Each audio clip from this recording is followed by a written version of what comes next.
डालिए, हेडिंग डालिए, ohms law होता है at constant physical conditions, temperature, pressure, क्या होता है उस time? Potential difference, potential difference directly proportional to, heading लिखिए। टॉपिक नंबर कौन सा है ये? 4। Topic number 4, Ohm's law.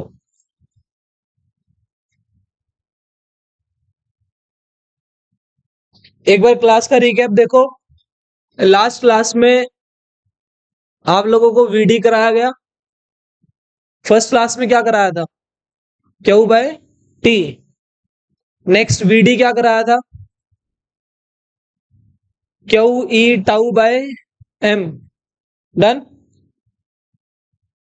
उसके बाद I, A N E V D, A N E V D.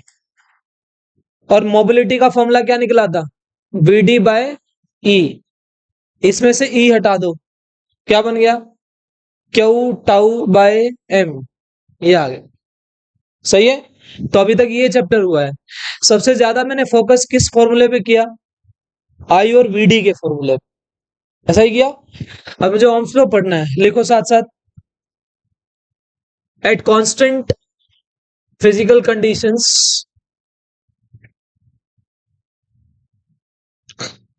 like temperature, pressure, stress, strain, etc. You can also add humidity. आप humidity भी add कर सकते हो, है ना? यहाँ जा, यहाँ इधर, ये चेयर खाली इधर आ। आवाज नहीं आनी चाहिए, मैं क्लास से भेज दूंगा आज घर। बता रहा हूँ, लास्ट वार्निंग है तुम्हारे को। तुम्हारी 2-4 बच्चों की वजह से सब सारी क्लास डिस्टर्ब होती है। हाँ, देखिए यहाँ पे मैंने लिखा है, ये फिजिकल कंडीशंस कौन सी हो सकती हैं? टेम्परेचर हो सकता है, प्रेशर हो सकता है, स्ट्रेस हो सकता है, स्ट्रेन हो सकता है, ह्यूमिडिटी हो सकती है, कुछ भी हो सकता है ना? लेकिन फिजिकल कंडीशंस होनी चाहिए। अब ध्यान से सुनिए, मैंने आपको हमेशा बताया है कि कोई भी लॉ पढ़ने के लिए क्या होती है? एक कंडीशन होती है। तो कंडीशन तो ये है। अब यहां से लॉ शुरू होता है। जैसे मान लीजिए ये कंडक्टर है, इस कंडक्टर के अंदर जितना करंट पास हो रहा है वो इस बात पे डिपेंड करता है कि इसके एंड्स के अक्रॉस कितना पोटेंशियल का डिफरेंस है।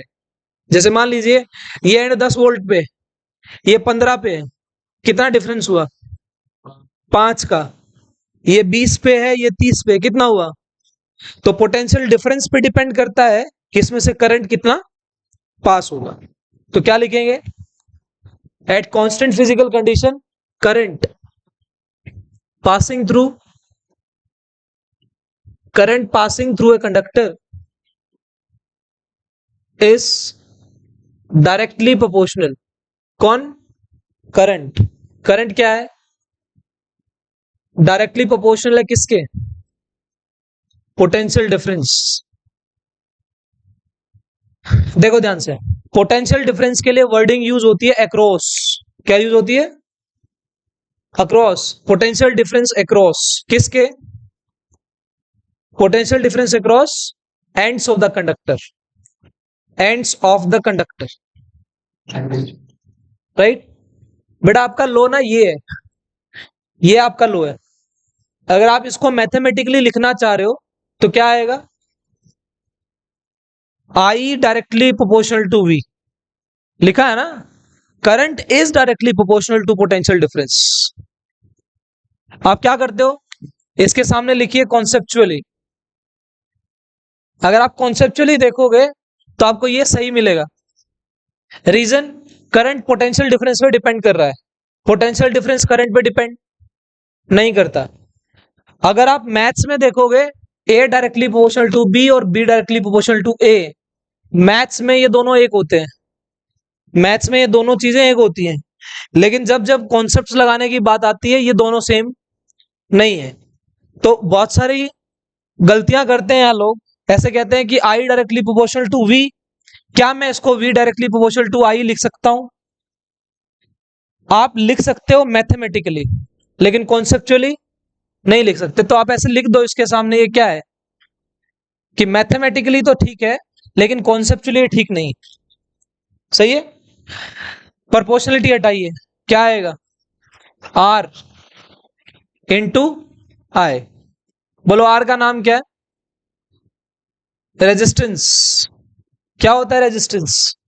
रुकावट। क्या होती है? अभी इस कंडक्टर में से करंट पास हो रहा है, ये कंडक्टर उसको कितना रेजिस्ट कर रहा है, कितनी रुकावट दे रहा है, वो कौन है? रेजिस्टेंस है। तो आप इसके साइड में लिख लो कि ये रुकावट है।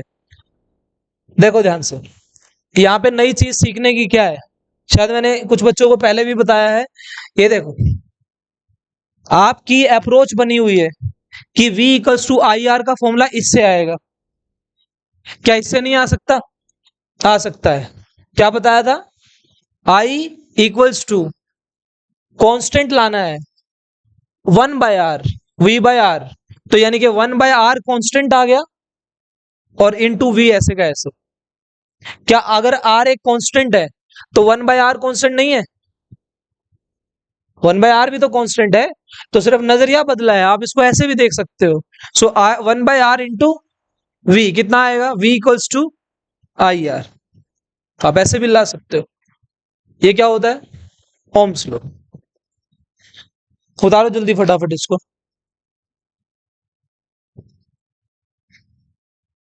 उतार लिया? ओम्स लॉ का ग्राफ देखिए, ग्राफ किसके बीच में बनता है? V वर्सेस I या फिर I वर्सेस V? सोच के बताइए, क्या आपने ऐसी इक्वेशन देखी है? Y equals to mx plus C. mx plus किसकी इक्वेशन है ये? स्ट्रेट लाइन की। स्ट्रेट लाइन में ये कौन है? स्लोप। ये कौन है? इंटरसेप्ट। क्या बताता है इंटरसेप्ट? इंटरसेप्ट बताता है कहां से ग्राफ शुरू होता है। ऊपर से शुरू होता है, नीचे से स्टार्ट होता है, कैसे? यहां देखिए, मुझे ग्राफ किसके बीच में बनाना है? बेटा एक बात ध्यान रखिए, जब जब आपको ग्राफ बनाना हो तब तब ग्राफ बनाने के लिए एक इक्वेशन होती है। ग्राफ बिना इक्वेशन के नहीं बनता है। अगर ग्राफ बना रहे हो तो क्या होगी? एक इक्वेशन है आपके पास। आपको ग्राफ किसके बीच में बनाना है? V और I की। और V और I की कोई इक्वेशन है? क्या है? V बराबर, तो क्या मैं इसको V equals to R I लिख दूं? ग्राफ किसके बीच में बनाना है? V और किसका काम कर रहा है? किसका काम कर रहा है? किसका काम कर रहा है? M का काम कर, है ना? स्ट्रेट लाइन बनेगा ग्राफ। लो, ये कौन है? V, ये कौन है? I। ग्राफ कैसा आया? Straight line. अब आपको एक खास बात बताता हूं, ध्यान से सुनिएगा। आप बहुत सारे बच्चे नॉन अटेंडिंग है ना? और स्कूल्स में लैब्स होती हैं, वो तुम्हारे बराबर ही है। वो स्कूल में होते हुए भी नहीं करते, तुम वैसे नहीं कर रहे। लेकिन अगर आप इस ओम्स लॉ के एपरेटस देखोगे ना, नहीं करते ना, सही बात है। कर रखे हैं वो एपरेटस, कभी यूज किए हैं? किए हैं यूज। ओम्स लॉ का ना एक एपरेटस रखा है आपके स्कूल में। देखो, अगर कॉलेज में जाओगे, कॉलेज वाले हमारे को गलत बोलते हैं, फिर तुम्हारे 12th के टीचर ने सिखाया नहीं। एक नॉर्मल एपरेटस होता है, ध्यान से सुनिए। एक ऐसा एपरेटस होता है, एक डिब्बा, जिसके अंदर सब बना बनाया है। सब बना बनाया है, उसमें सिर्फ आपको तार लगानी है ना? वायर लगाई, नॉब घुमाई, रीडिंग ले ली। ये कोई एक्सपेरिमेंट हुआ? नहीं। देखा है ना ऐसा? ऐसे एपरेटर्स होते हैं जिसके अंदर सर्किट उन्होंने बनाया हुआ है। आपने क्या करना है? उसको पावर देनी है, पावर देके वायर लगानी है, वायर लगा के आउटपुट आ जाती है। आप नॉब को घुमाते रहो, आंसर आते चले जाएंगे। लेकिन इससे कोई खास नॉलेज होती नहीं है। एक है ना ब्रेड बोर्ड होता है, इसको ना ब्रेड बोर्ड बोलते हैं, जो अपने घर में भी होता है। लेकिन यहाँ का ब्रेड बोर्ड क्या होता है? आपको ऐसे एक प्लेट दी जाती है, उस प्लेट के ऊपर सर्किट को तुम बनाते हो। जैसे ये वाला जो सर्किट है V equals to I R वाला, इसके लिए आपको एक सर्किट बनाना है और फिर आउटपुट लेनी है। इसका मतलब सर्किट भी तुमने बनाया और फिर आउटपुट ली। तो कौन सा बेटर हुआ? ये बेटर हुआ। अगर आप यहाँ लोकल यूनिवर्सिटीज में पढ़ेंगे तो आपको ये मिलेगा।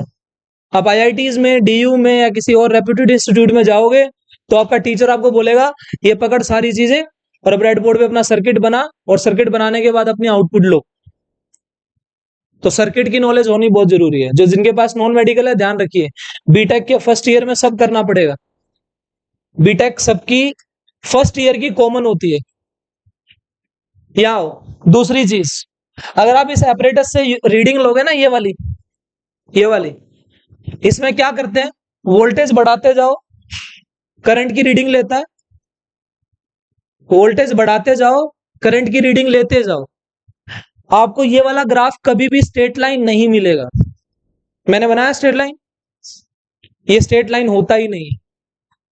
जब आप अपनी लैब में काम करोगे, लैब में ये ग्राफ कुछ टेढ़ा मेढ़ा ऐसे ऐसे आता है, ये कभी भी स्ट्रेट लाइन आता नहीं है। ये मैं अपनी ऑब्जर्वेशन बता रहा हूं, जब मैंने लैब में किया था तो ग्राफ टेढ़ा मेढ़ा आता है। तो जब ग्राफ को आपको यहां से ऐसा बनाना होता है, इसको कर्व फिटिंग बोलते हैं। क्या बोलते हैं? मैथ्स के टीचर आपको बहुत अच्छे से समझा सकते हैं, राइट। कर्व की फिटिंग, ये देखो ये कर्व थी, मेरे को इसको फिट करना था, मैंने ऐसा फिट कर दिया। बात समझ में आई? और ये सारी चीजें आप जो ये बहुत सारे बच्चे जिनके पास कंप्यूटर साइंस है, लैंग्वेज सीखते हैं, C++, पाइथन वगैरह, आप इन चीजों से भी कर सकते हो।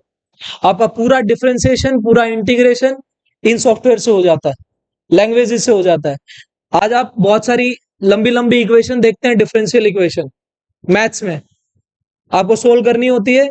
आप क्या करो, एक फंक्शन बनाइए, एक प्रोग्राम बनेगा, उस प्रोग्राम में वैल्यू डालिए, आपका 1 सेकंड के अंदर आंसर आ जाता है। तो कंप्यूटर में इतनी ताकत है, लेकिन आपको इसके लिए लैंग्वेजेस आनी चाहिए। हिंट दे रहा हूं, बहुत सारी चीजें आपको पता नहीं है। एक सॉफ्टवेयर आता है, घर जाके सर्च कीजिएगा, GNU प्लॉट। अगर मान लीजिए कंप्यूटर साइंस में आप पाइथन सीख रहे हो, पाइथन सीखी, C++ सीखी, या कोई भी ऐसी प्रोग्रामिंग लैंग्वेज सीख रहे हो, फोर्ट्रान आती है एक, फोर्ट्रान, ये लैंग्वेजेस होती हैं। ये एक्स्ट्रा चीजें बता रहा हूं, ध्यान रखिए। ये लैंग्वेजेस आके यहां से प्रोग्राम बनाओ, इस प्रोग्राम को इसके अंदर डाल दो, इस सॉफ्टवेयर के अंदर, ये आपको ग्राफ बना के दे देगा। आपने देखे तुम्हारी किताबों में कैसे कैसे मर्जी में ऐसे ऐसे करके ग्राफ बने होते हैं। वो ग्राफ हाथ से नहीं बन सकते, आदमी की इतनी एक्यूरेसी नहीं है कि वो इतना एक्यूरेट ग्राफ बना देगा। ये ग्राफ ऐसे ऐसे सॉफ्टवेयर से बनाए जाते हैं, इसके अल्टरनेट भी हैं, लेकिन ये सबसे अच्छा माना जाता है एजुकेशन डिपार्टमेंट में। ठीक है, ध्यान रखना, किसी को कंप्यूटर साइंस में इंटरेस्ट है तो लिख सकता है ये चीजें।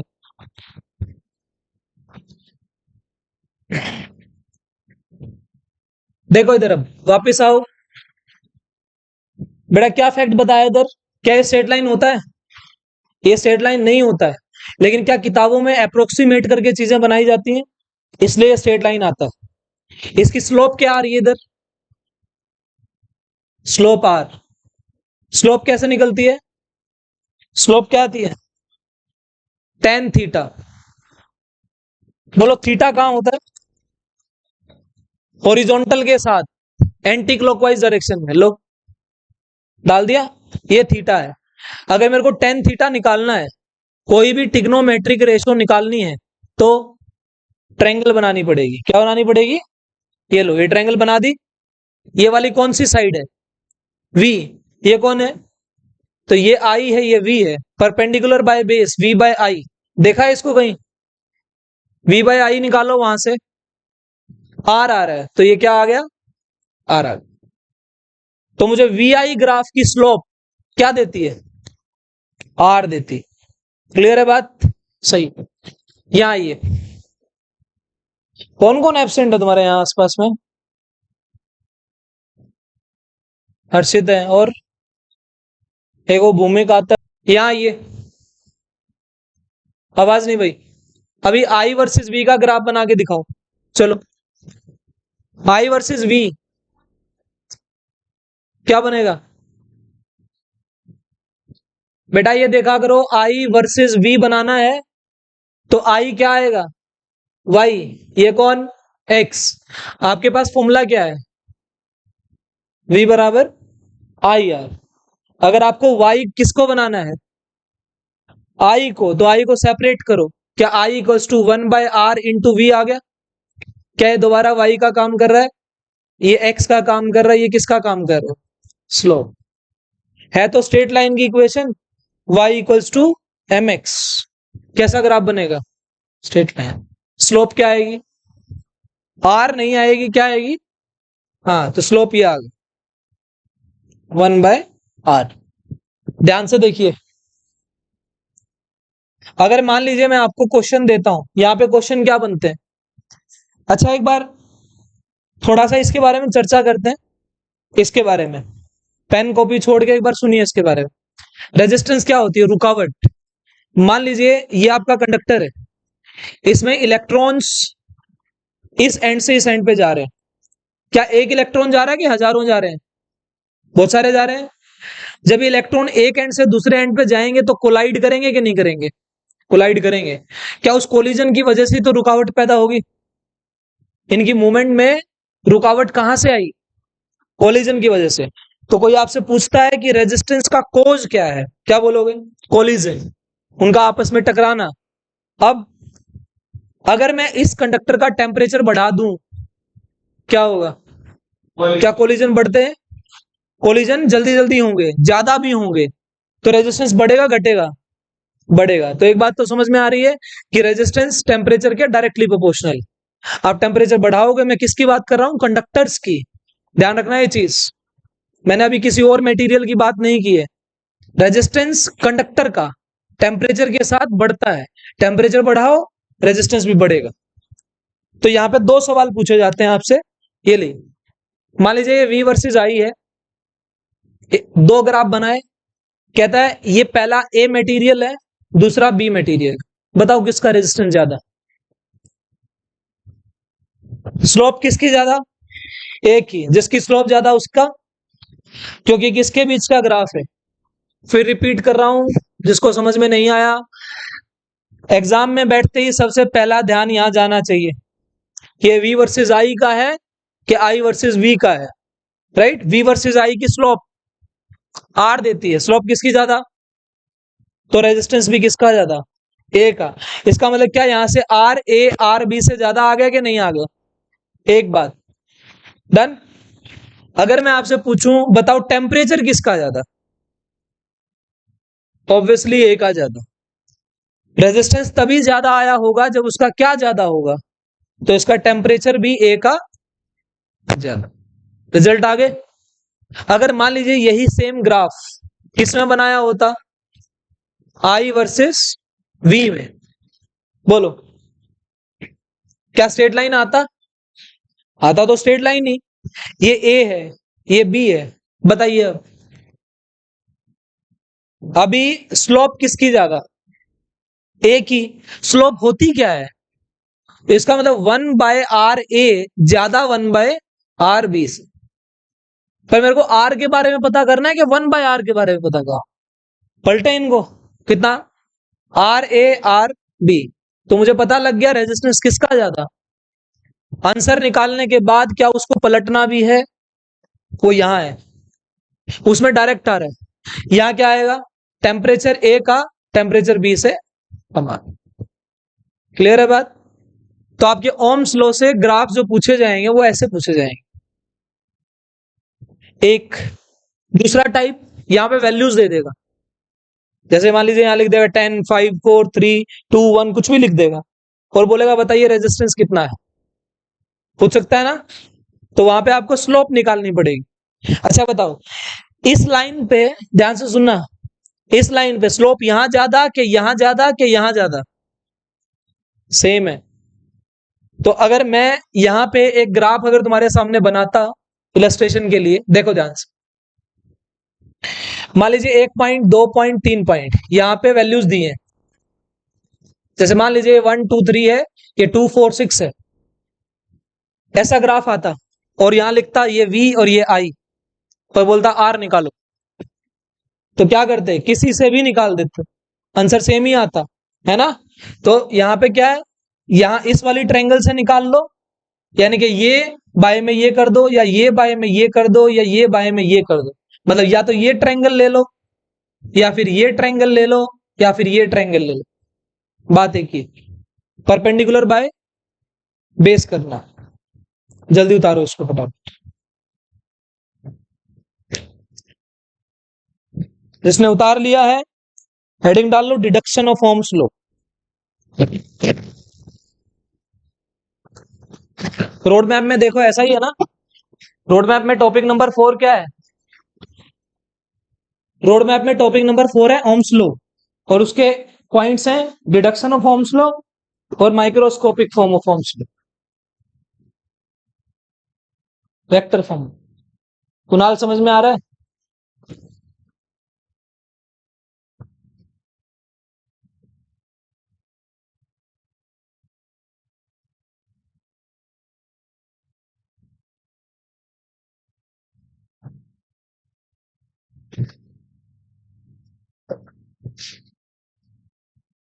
क्लास में जितना काम कराया जाता है वो 15 मिनट में रिवाइज हो सकता है। अगर नहीं कर रहे तो नहीं नंबर आएंगे। ये बात सुन लो ध्यान से।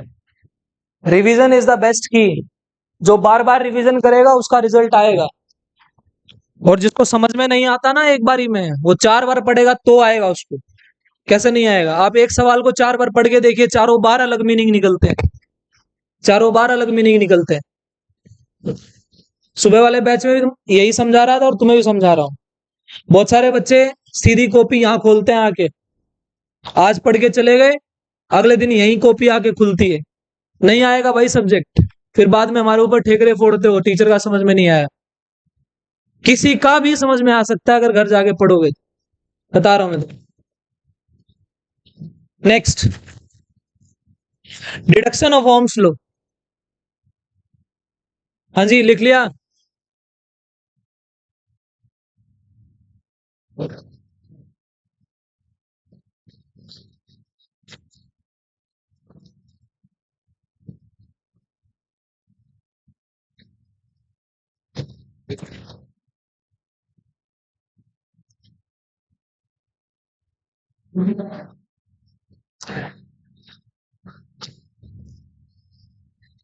बस भाई बस। टॉपिक का नाम है डिडक्शन ऑफ ओम्स लॉ।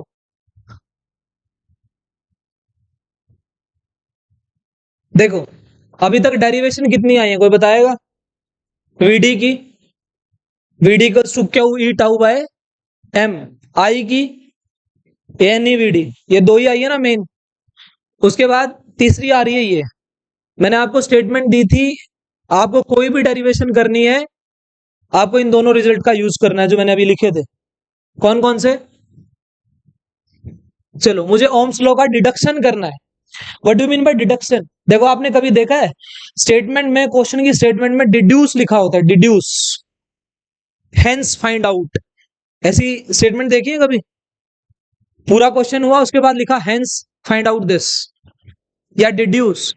इनका मीनिंग होता है कि जो पहले स्टेटमेंट आई है उससे जो रिजल्ट निकला है उसको फर्दर सोल्व करो और उससे ये निकालो। अभी मेरे पास इक्वेशन क्या थी? v बराबर आई आर। मैं इसकी सर्जरी कर रहा हूं, इसमें आर कौन है ना? आई इक्वल्स टू, कहां से शुरुआत होगी? ए एन ई वी डी। देखना ध्यान से डेरिवेशन कैसे याद रहती है। कोई भी डेरिवेशन इस फॉर्मूले से स्टार्ट हो रही। वीडी का फॉर्मूला बोलो। Q E tau by M. Q की वैल्यू स्मॉल ई, तो क्या मैं इसकी value E E tau by M भर दूं? ए एन ई चल रहा है, ई का क्या हो गया? स्क्वायर हो रहा है ना? ये आ गया।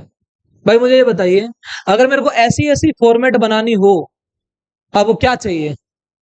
आपको वी चाहिए और आई चाहिए। क्या आपके पास आई है? आपके पास वी नजर आ रहा है कहीं? क्या करूं?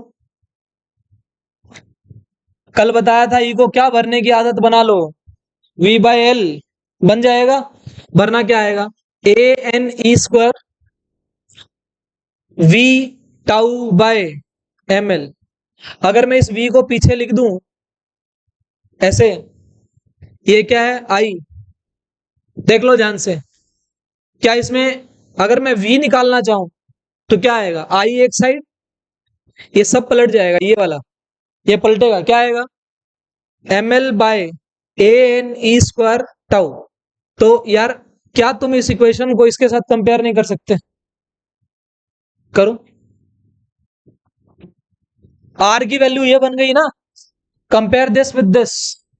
तो आर क्या आ रहा है यहां से, M L by A N E square tau.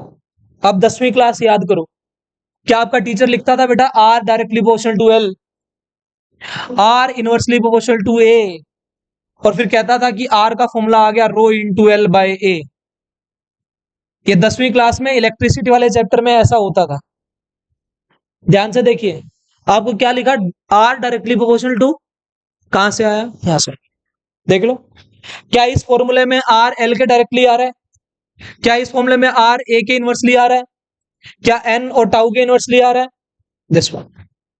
कोई प्रॉब्लम? पक्की बात? तो डिडक्शन ऑफ ओम्स लॉ से क्या निकल के आता है, आर निकल के आता है। ऐसे याद रखिए, अगर आर की वैल्यू निकालनी कितनी आ गई, M L by A N E square tau. धीरे धीरे जुबान पे टिक जाएगी, डोंट वरी, 2-4 सवाल करेंगे याद हो जाएगा। तो यहां से रिजल्ट आ रहे हैं कि आर एल के डायरेक्टली आ रहा है, आर ए के इनवर्सली आ रहा है। यही तुम्हें 10वीं क्लास में ये डायरेक्ट रिजल्ट लिख देते थे टीचर्स, वो यहां से आता था। उतार लो आराम से।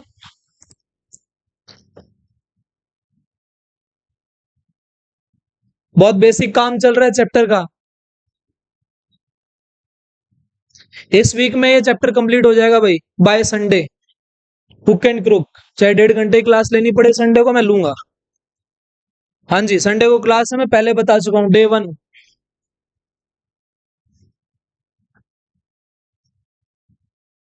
यहाँ तो कोई प्रॉब्लम? रेजिस्टेंस की डेफिनेशन क्या दोगे? भाई आवाज नहीं, आधा घंटा है, आधा घंटा फोकस होके सुनिए। रेजिस्टेंस क्या होता है? रेजिस्टेंस हिंदी में क्या बोला? रुकावट। क्या this is the opposition to the flow of electrons? Electrons को रुकावट है, तो लिख लो resistance is the property of substance. Resistance is the property of, yes.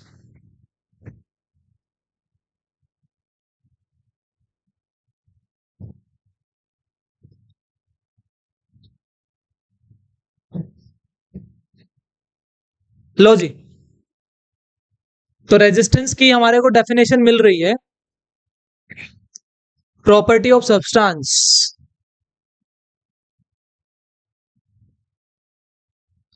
Due to which it opposes the flow of electrons। सही है? लो जी, ये वाली चीज यहां लिख रहा हूं, R इक्वल्स टू किसके डायरेक्टली आ रहा है? L के डायरेक्टली आ रहा है। इनवर्सली किसके आ रहा है? A के। दोनों को कंबाइन किया, क्या R is directly proportional to L upon A? Proportionality को हटाया, क्या आया? R equals to rho into L upon A। यार मुझे एक बात बताओ, ये R का जो फॉर्मूला आया है, इसमें L और A पे हाथ रखूं तो क्या बचा?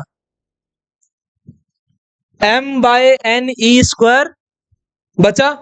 इधर देखो सारे, R का फॉर्मूला ये रहा, इसमें L A, L A, बाकी क्या बच रहा है? रो। रो क्या बचा वहां पे बताओ?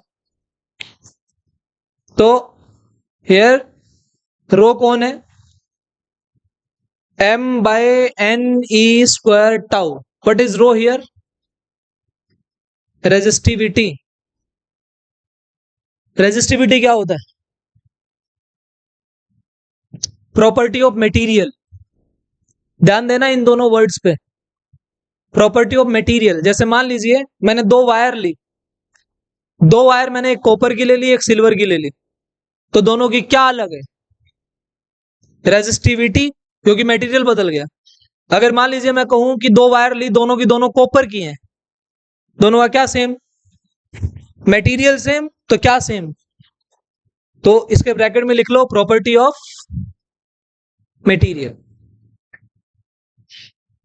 ईमानदारी से बताइए किस किस को 10th क्लास में रेजिस्टिविटी याद है? सुनी सुनी लग रही है। हाँ, वहां पे सबसे मुश्किल डेफिनेशन किसकी मानते थे? रेजिस्टिविटी। देखो कैसे, बताओगे डेफिनेशन क्या बनेगी? नहीं, देख लो, यहां आ जाओ, इधर इधर सारे। क्या मैं इस एल को 1 भर दूं? एल की वैल्यू 1 मीटर भर दी। ए की वैल्यू क्या आ गया? रो। क्या रो आर के बराबर आ गया? इसका मतलब रेजिस्टिविटी क्या है? Yes, specific. कब हुआ स्पेसिफिक? इसको 1 लिया, इसको 1 मीटर स्क्वायर लिया। इसका मतलब मैं बोल सकता हूं कि resistivity is the resistance of the conductor whose length is 1 meter and area is 1 meter square। बोल सकता हूं ना? किस किस को नहीं आया समझ में? बेटा एल को 1 मीटर भर, यहां पे एरिया को 1 मीटर स्क्वायर भर दे, तो रो किसके बराबर आ गई? आर के। ये कंडक्टर कैसा है जिसकी लेंथ कितनी है, एरिया कितना है? ऐसे कंडक्टर का रेजिस्टेंस ही क्या होता है? रेजिस्टिविटी। बात समझ में आ गया? तो ये क्या property of material and defined as, इस पे स्टार लगाना। सेमीकंडक्टर वाले चैप्टर में फिर आएगा ये, लास्ट चैप्टर में सेमीकंडक्टर्स में फिर पढ़ेंगे इसको। और अभी भी बहुत सारे कॉन्सेप्चुअल क्वेश्चन यहां से बताऊंगा मैं अभी। इस पे स्टार लगाना सबसे ज्यादा। रेजिस्टिविटी का उल्टा क्या होता है? Conductivity, which is shown by sigma. बेटा रेजिस्टिविटी का उल्टा कौन होता है? सिग्मा 1/रो। ये कौन है? कंडक्टिविटी। ये क्या है? रेजिस्टिविटी। याद रहेगा? ठीक है। Definition defined as resistance of that conductor, अरे चुप हो जाओ, of that conductor whose length is 1 metre and area is 1 metre square. Area is 1 metre square. सही है? ठीक है।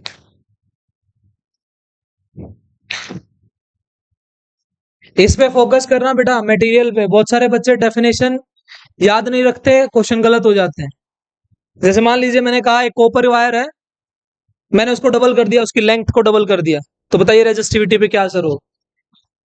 कुछ भी नहीं होगा, क्योंकि वो किसकी प्रॉपर्टी है? मटेरियल चेंज होगा तभी चेंज होगी, अदरवाइज कुछ भी चेंज कर लो नहीं होगी। तो रेजिस्टिविटी किसकी प्रॉपर्टी है? सिर्फ मटेरियल। यहां तक कोई प्रॉब्लम? हाँ जी, रेजिस्टेंस चेंज होगा, बताएंगे कैसे हुआ। कुछ पूछना है? यहां तक कोई प्रॉब्लम? ठीक है, एक बार यहां तक की समरी बनाते हैं।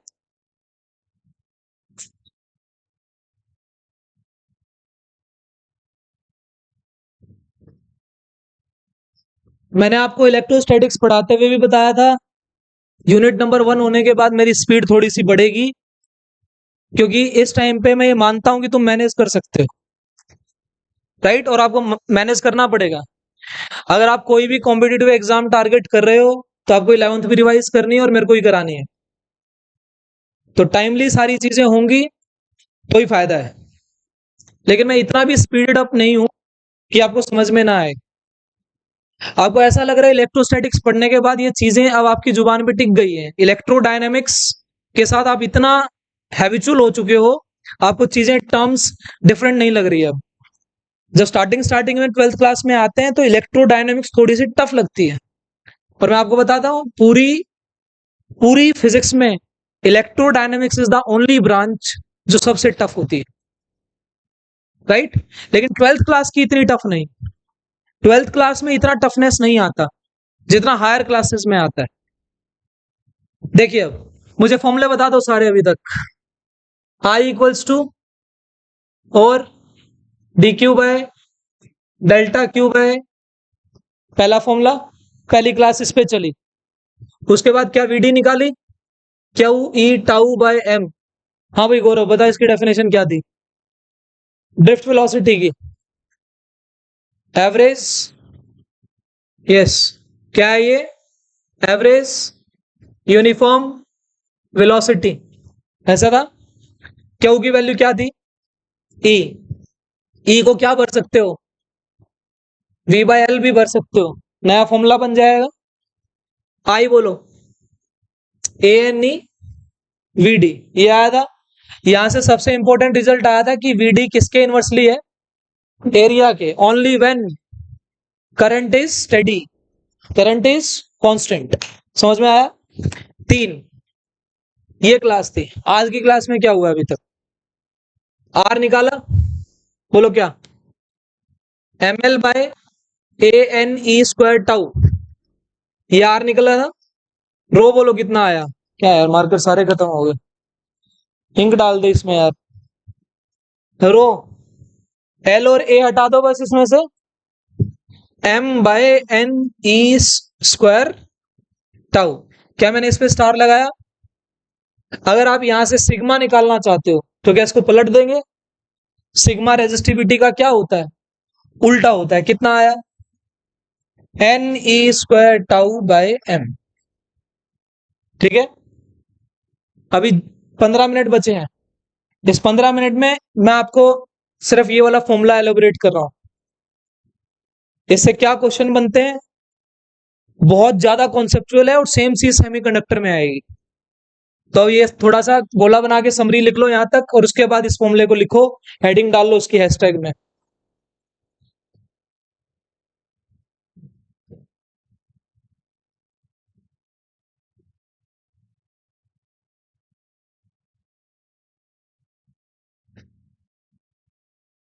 देखो देखो,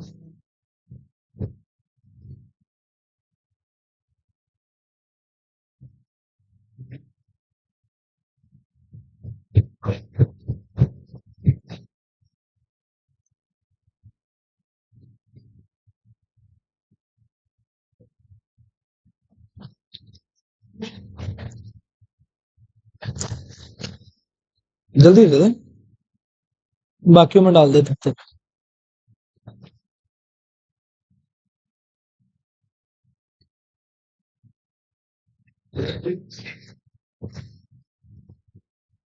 ये रहा। हाँ जी, हो गया क्या? रह गया?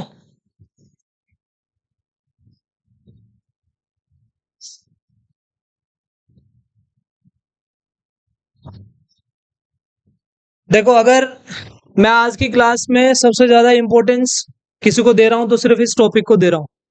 ध्यान रखना, एन ई स्क्वायर टाउ को फॉर्मूला क्या है? Rho equals to M by N E square tau. Hashtag में ये डिब्बा बनाइए। और अब मुझे इसको पढ़ना है किसके लिए? ये रेजिस्टिविटी कंडक्टर के लिए, सेमीकंडक्टर के लिए और इंसुलेटर के लिए, इन तीनों के लिए पढ़ना है। सबसे पहले हेडिंग डालो कंडक्टर। और मैं रेजिस्टिविटी का डिपेंडेंस किस पे देख रहा हूं? टेम्परेचर पे। तो इस टॉपिक का नाम क्या हुआ? Resistivity and temperature. हम ये देख रहे हैं कि टेम्परेचर चेंज करने से रेजिस्टिविटी पे क्या असर होगा। सही है? एक बार पेन कॉपी छोड़ दो प्लीज, एक बार इधर देख। मुझे सभी बताइए, ये जो एन है, एन, ये कौन है? ये नंबर डेंसिटी है। किसकी? फ्री इलेक्ट्रॉन्स की। नंबर डेंसिटी ऑफ कंडक्शन किसकी वजह से होता है? तो this is a number density of free electrons. बोलो टाउ क्या है? Relaxation time. ऐसा है ना? ये जो एम और ई है, क्या ये तो कांस्टेंट है? इनका कोई रोल? तो मुझे यहां से समझ में आ रहा है कि जो रेजिस्टिविटी है, क्या वो इनवर्सली प्रोपोर्शनल है एन के और टाउ के? सही है। चलो, कंडक्टर की बात करते हैं और सेमीकंडक्टर की, दोनों की इकट्ठे बात कर रहे हैं। कोई मुझे अंतर बताएगा इनमें? देखो, कंडक्शन अगर होगा तो किसकी वजह से होगा? फ्री इलेक्ट्रॉन्स की वजह से होगा। इस कंडक्टर में फ्री इलेक्ट्रॉन्स होते हैं? होते हैं, और भरपूर मात्रा में होते हैं, तभी तो कंडक्ट करते हैं। और तभी ये क्या है? इसमें होते हैं फ्री इलेक्ट्रॉन्स, होते हैं, लेकिन इतने नहीं होते जितने इसमें होते हैं, तभी तो ये सेमी कंडक्टर है। सही बात है ना? मैंने क्या बोला है, इसमें फ्री इलेक्ट्रॉन्स हैं लेकिन इतने सारे हैं कि आप अंदाजा नहीं लगा सकते, और इसके कंपैरिजन में बहुत ज्यादा है, इसके कंपैरिजन में बहुत ज्यादा है। सिर्फ मुझे बताइए, अगर मैं टेम्परेचर बढ़ाता हूं, मैंने बढ़ा दिया, एन बढ़ेंगे, ऑब्वियसली बढ़ेंगे। सोचो, क्या टेम्परेचर बढ़ाने से बॉन्ड टूटेंगे कि नहीं टूटेंगे? टूटेंगे ना। अगर बॉन्ड टूटेंगे तो इलेक्ट्रॉन ज्यादा से ज्यादा फ्री होंगे कि नहीं होंगे? होंगे। यह कंफर्म है कि टेम्परेचर बढ़ाने से एन बढ़ता है। दूसरा, टेम्परेचर बढ़ाने से टाउ, टाउ क्या होता है? रिलैक्सेशन टाइम, जब तक वो रिलैक्स रह रहा है। टेम्परेचर बढ़ाओगे, क्या कोलिजन जल्दी जल्दी होंगे? क्या टेम्परेचर बढ़ाने से टाउ घटेगा? तुमने एक बात नोट की, टेम्परेचर बढ़ाने से एन क्या हो रहा है, टाउ क्या हो रहा है? एन अगर बढ़ रहा है, टाउ अगर घट रहा है, तो रेजिस्टिविटी तुम्हें ऐसा लग रहा है सेम। लेकिन क्या तुम्हें यह भी कंफ्यूजन हुआ कि यार बताएं कैसे, किसकी माने, इसकी मानू कि इसकी मानू? अगर मैं सिर्फ इसकी मानू और इसकी ना मानू तो एन क्या हो रहा है? ध्यान दो इधर, एन बढ़ रहा है। ये टॉपिक आपको ऐसे डिस्कशन में नहीं मिलेंगे, किताबों में ढूंढोगे फिर कॉम्प्लिकेशंस लगेंगी। मैं बोल रहा हूं, अगर एन की मानू तो टेम्परेचर बढ़ाने से एन बढ़ा, एन बढ़ा तो रो घटा, और टाउ के घटने से रो। तो हमारे दिमाग में कंफ्यूजन हुआ कि किसकी माने, इसकी माने कि इसकी माने? तो इसकी नहीं माननी, इसकी माननी। कैसे, क्यों बताओ? क्या इसके अंदर फ्री इलेक्ट्रॉन्स थे? क्या एन बढ़ रहा है? ये बिल्कुल वैसा ही है जैसे आप किसी करोड़पति को 10 रुपए दे दो, सो कोई फर्क थोड़े पड़ रहा है। इसके पास फ्री इलेक्ट्रॉन पहले ही थे बहुत सारे, आपने बढ़ाए, वो बढ़े, लेकिन इतनी मात्रा में नहीं बढ़े कि तुम्हें बढ़े हुए दिखाई दें। सोचो किसी के पास 100 है और आपने 1 बढ़ा दिया, दिखेगा बढ़ा हुआ? ये बिल्कुल वैसा ही हो रहा है, ये माइक्रोस्कोपिक चीजें हैं। मैं बोल रहा हूं कि एन यानी कि फ्री इलेक्ट्रॉन्स पहले ही बहुत ज्यादा थे, आपने टेम्परेचर बढ़ाने से एन बढ़ाया, लेकिन इतने नहीं बढ़े कि आपको नजर आए या आप उनको कंसीडर कर सको। तो इसको नहीं मानना। ये टाउ, ये कंसिडरेबल अमाउंट में घट रहा है, ये इतना नहीं बढ़ रहा है कि इसको माने, ये इतना घट रहा है कि इसको मानना पड़ेगा। समझ में आया? तो किसकी माननी है? अब बताओ, अगर टाउ घटा तो रो बढ़ गया, रो क्या हो गया? बढ़ गया। सिर्फ इसको देखो, टेम्परेचर बढ़ा, रो बढ़ा, कैसा रिलेशन आया? अरे टेम्परेचर बढ़ाने से रो क्या हुआ? बढ़ गया ना। तो कैसा रिलेशन आ रहा है? तो लिख दो, कंडक्टर के अंदर क्या दिख रहा है तुम्हारे को? टेम्परेचर बढ़ाने से रो बढ़ रहा है, रेजिस्टिविटी किसकी? कंडक्टर की। क्या हो रही है? टेम्परेचर के डायरेक्टली बढ़ रही है। हाँ या ना? सही है। उसके बाद आइए सेमीकंडक्टर। सेमीकंडक्टर में क्या होता है? क्या फ्री इलेक्ट्रॉन्स होते हैं? होते हैं, कम होते हैं, लेकिन अगर बढ़ेंगे तो दिखाई देंगे ना भाई। कम चीज में कोई चीज बढ़ेगी तो दिखाई देगी। तो अब की बार किसकी माननी है? यहां पे कौन सा फैक्टर डोमिनेटिंग था? टाउ, एन नहीं था। यहां पे कौन हो जाएगा? तो यहां से फिर लिखो कि टेम्परेचर बढ़ा तो एन बढ़ा, टेम्परेचर टाउ घटा, लेकिन इसके नहीं मानेंगे, इसकी मानेंगे। क्या बोलूं यहां पे? टेम्परेचर बढ़ाने से एन इतना बढ़ रहा है कि उसको कंसीडर करना पड़ रहा है, टाउ इतना घट नहीं रहा है कि उसको कंसीडर करे। तो इसको नहीं माना, इसको मान लिया। तो बोलो क्या लिखूं? हाँ जी, एन बढ़ा, एन बढ़ा, रो क्या होगा? घटेगा। तो रेजिस्टिविटी फाइनली क्या हो गई? टेम्परेचर बढ़ाने से रेजिस्टिविटी कम हो रही है, किस में? तो यहां से रेजिस्टिविटी किसकी? सेमीकंडक्टर की।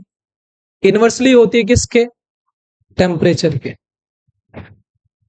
क्या मैं ये उम्मीद कर सकता हूं तुम्हें डायरेक्टली के और इनवर्सली के ग्राफ बनाने आते हैं? डायरेक्टली के ग्राफ क्या स्ट्रेट लाइन बनते हैं? डन। इसके ग्राफ क्या ऐसे बनते हैं? ऐसे बनते हैं ना? क्लियर है यहां तक? अब बात आई किसकी? इंसुलेटर की। इंसुलेटर में क्या होगा? इंसुलेटर में आपको ऐसा फील होगा कुछ भी कर लो क्या फर्क पड़ रहा है, ऐसा लगेगा ना? लेकिन अगर आप बहुत ज्यादा माइक्रोस्कोपिक लेवल पे चीजें नोट करेंगे तो इनका जो एक्सटेंट है ये और कम कर दो। क्या वहां पे फ्री इलेक्ट्रॉन्स हैं? क्या तुम रबड़ को आग लगा लो चाहे, क्या वो कंडक्टर बन जाएगा क्या? नहीं बनेगा ना। इसलिए उसका ग्राफ क्या आएगा? स्ट्रेट। मतलब आपको ऐसा फील होगा उसकी कोई डिपेंडेंस खास नजर आ नहीं रही। सही है? ये 2 पॉइंट समझ में आए अभी? मैंने क्या छोड़ा है? ग्राफ। ग्राफ क्या बनाया? Straight line. यहां पे ग्राफ कैसा बनाया? किसके बीच में ग्राफ बन रहे हैं ये? रेजिस्टिविटी और टेम्परेचर के बीच में। अभी मैंने इस टॉपिक को, कौन से टॉपिक को? इसको उस वे में लिया ही नहीं जो कंपटीशन में जिस तरीके से मैं आपको बोल रहा था, रेजिस्टिविटी एंड टेम्परेचर कोफिशिएंट। आपका रोड मैप देखिए, रोड मैप में टेम्परेचर कोफिशिएंट नाम की कोई चीज लिखी है क्या? रेजिस्टिविटी एंड टेम्परेचर कोफिशिएंट, ये वो टॉपिक है जो यहां से निकलता है। तो नेक्स्ट क्लास में आते ही किसके सवाल शुरू होंगे? आर के। बता के भेज रहा हूं, रिवाइज करके आना। कल मैं आते ही सबसे पहले इसके सवाल कराऊंगा। क्या सवाल होंगे? लेंथ को बढ़ाया, घटाया, डबल किया, ट्रिपल किया, 4 गुना किया, 5 गुना किया, आर पे क्या फर्क पड़ा? एरिया घटाया बढ़ाया, इस पे क्या फर्क पड़ा? पहली टाइप। दूसरी टाइप, अलग अलग शेप के लिए आर कैसे निकालना है। और फिर उसके बाद सवाल किसके आएंगे? रो के। मेरी तरफ से अभी इसमें एक microscopic form of Ohm's law रहती है करंट डेंसिटी वाली, वो नेक्स्ट क्लास में डिस्कस करेंगे। रिवाइज करके